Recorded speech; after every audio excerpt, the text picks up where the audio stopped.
আপোনালোকে কেনেকৈ জানে? ছ'চিয়েল মিডিয়াৰ যোগে জানা যায় জানো? মুখ্যমন্ত্ৰীটো ক'তো আপোনাৰ মিটিং কৰি কোৱা নাই।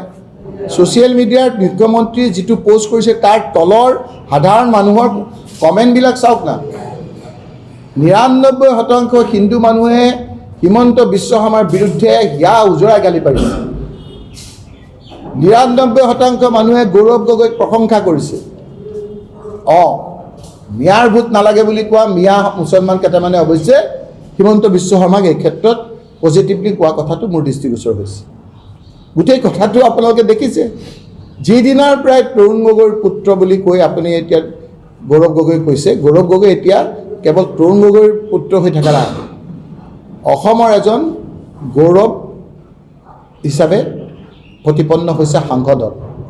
সংসদত গৈ কংগ্ৰেছৰ নিচিনা এটা ঐতিহ্যপূৰ্ণ এটা দলৰ ডেপুটি লিডাৰ হোৱাটো ইমান সৰু কথা নহয় এই বয়সত।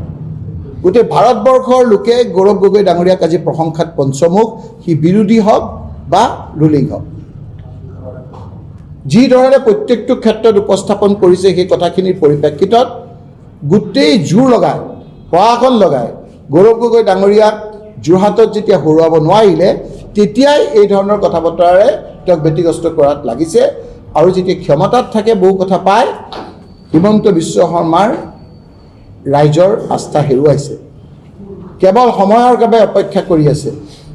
আৰু সেইকাৰণে আজি হিমন্ত বিশ্ব শৰ্মাই নিজৰ অস্তিত্ব লৰাই, নিজৰ অস্তিত্ব বিঘ্নিত হোৱাৰ কাৰণে তেওঁ আজি উঠি পৰি লাগিছে। আৰু সেইকাৰণে গৌৰৱ গগৈ ডাঙৰীয়াক ব্যক্তিগতভাৱে তেওঁৰ ঘৈণীয়েক পৰ্যন্ত এনেদৰে তেওঁক ব্যতিগ্ৰস্ত কৰিবৰ কাৰণে চেষ্টা কৰিছে।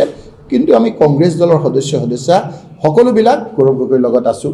মই ৰাতিপুৱা ভূপেন বৰা ডাঙৰীয়াৰ লগত কথা পাতিছোঁ, প্ৰদ্যুৎ বৰদলৈ অপেনলি আপোনালোকক কৈছে, আমাৰ দেৱব্ৰত শইকীয়াও আমাৰ যিসকল কংগ্ৰেছৰ শীৰ্ষস্থানীয় নেতা সেইসকলেতো বেলেগ কথা, সাধাৰণ ৰাইজ আজি তেওঁৰ পক্ষত আছে।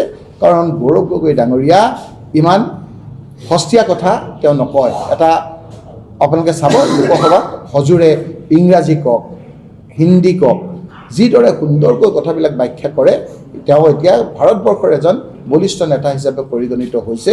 আৰু সেইকাৰণে ভয়ত ত্ৰস্তবান হৈ হিমন্ত বিশ্ব শৰ্মা ডাঙৰীয়াই এতিয়া এনেধৰণৰ বেক দুৱাৰ কিছুমান লৈ পেলাই এটা অস্থিৰ পৰিৱেশৰ সৃষ্টি কৰিছে। দুদিনমান চলিব, ৰাইজে এই কথাবিলাক সিদ্ধান্ত ল'ব।